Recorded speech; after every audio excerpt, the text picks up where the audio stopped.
Ya, baik. Perkenalkan, nama saya Fransina Jean Kehek. Di sini saya akan menjelaskan tentang anemia defisiensi besi. Nah, anemia defisiensi besi ini adalah jenis anemia akibat tubuh kekurangan zat besi. Nah, eh, anemia defisiensi besi ini memiliki gejala berupa kulit pucat atau biasanya juga pada bagian matanya itu konjungtiva pameranya itu pucat seperti pada kasus, dan juga mukosanya pada mulutnya itu pucat.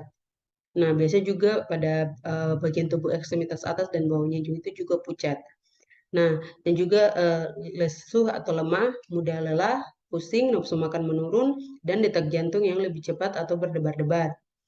Nah, anemia defisiensi besi ini juga termasuk dalam anemia mikrositik karena MCV-nya itu kurang dari 82. Nah, pada pemeriksaan besi serum, biasanya pada penderita anemia defisiensi besi itu besi serumnya itu menurun. Nah, pada anemia defisiensi besi itu biasa untuk membantu kita dalam mendiagnosis, itu yang pertama dilakukan anamnesis. Itu ditanya apakah pasien tersebut memiliki riwayat anemia kronik atau tidak, dan juga ditanyakan apakah pada keluarga pasien itu eh, pernah memiliki riwayat anemia atau tidak. Nah, kemudian biasanya pada anamnesis itu biasanya pada anamnesis penderita anemia defisiensi besi itu tidak ada manifestasi pendarahan, tidak ada demam, dan juga tidak ada benjolan atau organimegali. Nah, biasanya pada pertanyaan-pertanyaan ini untuk membantu kita dalam membandingkan diagnosis kita dengan penyakit-penyakit lain, dengan eh, diagnosis-diagnosis yang lain. Nah, kemudian ditanyakan lagi riwayat nutrisi, makanan atau minuman apa yang dikonsumsi pasien sehari-hari. Nah, kemudian kita menanyakan adanya riwayat lahir prematur, kembar, dan anemia dalam kehamilan atau tidak. Misalnya, kalau seandainya pasien yang datang itu merupakan pasien wanita.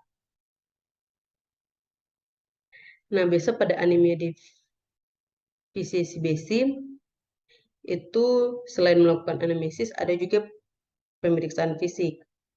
Nah, seperti pemeriksaan fisiknya itu seperti dilihat apakah pada telapak tangannya itu pucat atau tidak. Biasanya kalau pucat itu biasanya HB-nya itu rendah atau kurang dari 7 gram per desiliter. Untuk status volumenya ada ortopnea, ada takikardi atau tidak, ejection murmur atau tidak, urine out atau tidak. Nah, kemudian pada pemeriksaan fisik juga dilihat pada bagian kulit itu kulitnya itu kuning atau hemolisis atau tidak, petekia atau ekomosis atau tidak, atau manifestasi pendarahan atau tidak, dan juga adanya limfadenopati atau keganasan atau tidak. Nah, pada bagian oral itu dilihat glusitisnya, terdapat glusitis atau tidak, malpopulasi atau pemphigus anemia atau tidak, dan juga dilihat adanya angular skeletis atau biasanya itu khas pada defisiensi besi. Nah, kemudian pada wajah itu dilihat apakah terdapat facies kuloi atau tidak. Nah, itu biasa pada penderita thalassemia. Dan kemudian dilihat apa BAB-nya berdarah atau tidak. Karena kalau seandainya BAB-nya berdarah itu bisa dicurigai adanya pendarahan pada saluran pencernaan, dan juga ada terdapatnya organ nomegali atau tidak. Nah, itu biasanya khasnya pada hemolisis dan juga keganasan. Nah, selain anamnesis dan pemeriksaan fisik, biasanya pada anemia defisiensi juga melakukan pemeriksaan uh, parameter laboratorium ADB. Nah, itu biasa dilakukan pemeriksaan uh, hemoglobin dan hematokrit. Nah, pada pemeriksaan hemoglobin itu lebih sensitif dan dapat langsung menentukan anemia dibandingkan hematokrit. Nah, biasanya kalau pada pemeriksaan hemoglobin itu dilakukan metode Sahilis dan juga metode sinanmetemoglobin. Itu biasa alatnya itu merupakan fotometer atau spektrofotometer. Nah, yang kemudian yang berikutnya itu ada pemeriksaan indeks eritrosit. Jadi pada pemeriksaan ini digunakan untuk menilai kategori anemia mikrositik, makrositik, dan normositik. Nah, dan berikutnya itu ada pemeriksaan red blood cell distribution whites atau RDY. Nah, biasanya itu uh, pada orang dewasa itu ditemukan RDW-nya itu lebih dari 15% dengan mempunyai sensitivitas antara 71 sampai 100%. Nah, biasanya RDWI spesifitas ini tidak dapat digunakan secara tunggal untuk screening anemia definisi BC, tetapi harus juga digabungkan dengan MCV. Nah, ada juga pemeriksaan retikulosit. Ini merupakan gambaran sirkulasi eritrosit yang mengatur dan menurun pada definisi BC. Nah, ada juga pemeriksaan retikulosit hemoglobin kontes atau CHR. Ini memeriksa red head atau penilaian langsung jumlah besi yang akan membentuk hemoglobin dalam sumsum tulang. Nah, kemudian juga ada pemeriksaan biokimia untuk anemia defisiensi besi. Yang pertama itu ada ferritin serum. Ini untuk menunjukkan ketersediaan besi tubuh, karena protein itu berikatan dengan cadangan besi di dalam tubuh serum. Nah, kemudian juga ada pemeriksaan total iron binding capacity atau TIBC. Nah, di ini biasa untuk menunjukkan pemeriksaan ini biasanya untuk menunjukkan kadar besi total di dalam serum jika semua transfer terkait dengan besi. Nah, kemudian ada juga pemeriksaan saturasi transferin. Biasanya ini untuk menentukan jumlah besi yang ada di dalam plasma atau serum. Nah, kemudian juga ada pemeriksaan zinc protopirin atau ZPP.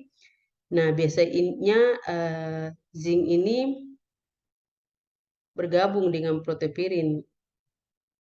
Jadi ini untuk membentuk heme maka diproduksi ZPP yang akan meningkatkan dan rasio ZPP atau heme juga meningkat. Nah, kemudian ada pemeriksaan solup transferin reseptor atau CTVR. Nah, ini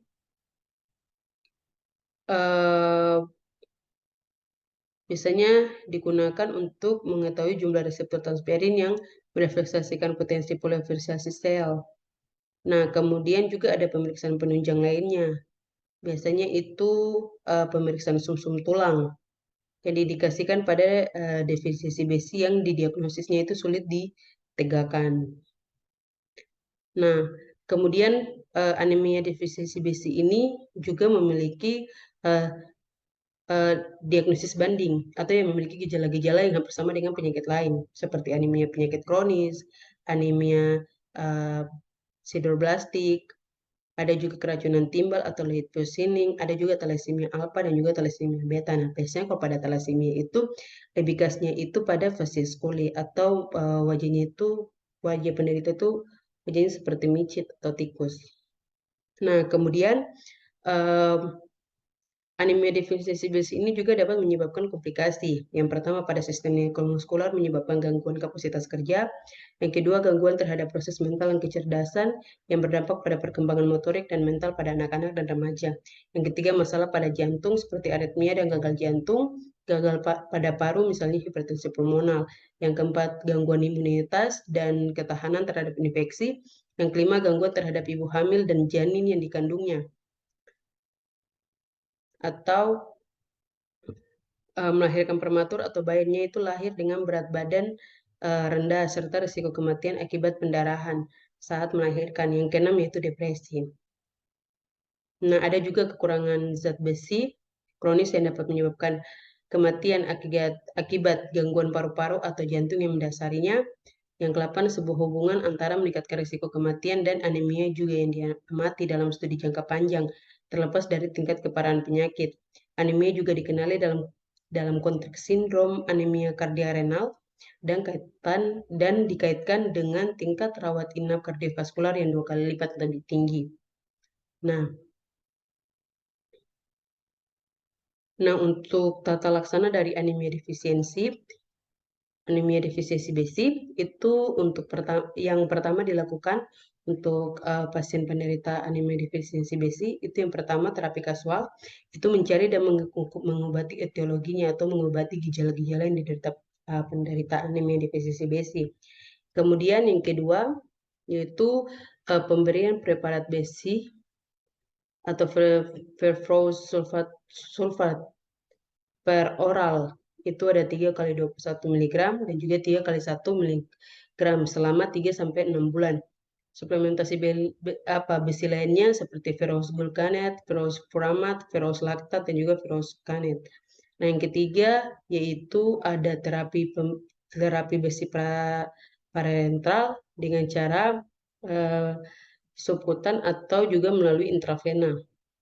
Biasanya dimasukkan vitamin C dengan dosis 2-3 kali 50-100 mg per hari untuk meningkatkan penyerapan zat besi. Yang keempat yaitu transfusi. Nah, biasanya kalau transfusi ini untuk pasien-pasien dengan pendarahan aktif hemodinamiknya tidak stabil atau untuk pasien dengan anemia kritis atau tingkat Hb-nya itu kurang dari 7 gram per desiliter.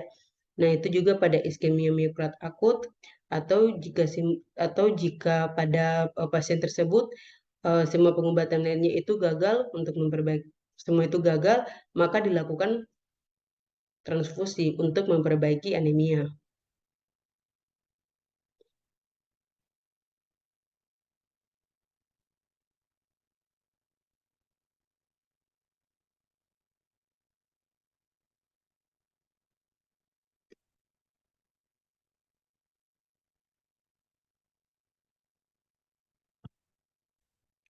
Nah, yang berikutnya itu dari tata laksana juga yang pertama mungkin diedukasikan lagi kepada pasiennya untuk mengonsumsi makanan-makanan yang tinggi zat besi seperti kacang-kacangan, sayuran yang berwarna hijau, dan daging merah yang tanpa lemak. Nah, kemudian juga mengonsumsi makanan-makanan yang tinggi folat seperti jeruk, pisang, dan kacang-kacangan. Dan berikutnya juga mungkin bisa menyuruh pasien untuk mengonsumsi makanan yang tinggi vitamin B12 seperti susu, semua olahan yang berasal dari susu, daging, dan juga produk-produk dari kacang kedelai. Nah, kemudian juga ada disuruh juga mungkin untuk pasien tersebut mengonsumsi makanan yang tinggi vitamin C seperti buah jeruk, melon, pepaya, dan jenis buah-buahan lainnya. Dan juga menyuruh pasien untuk membatasi minum kopi dan teh karena biasanya kalau pada kafein yang ada di dalam kopi dan teh itu biasanya bisa membuat pergerakan sel di dalam tubuh dalam menyerap zat besi itu menjadi sangat lambat.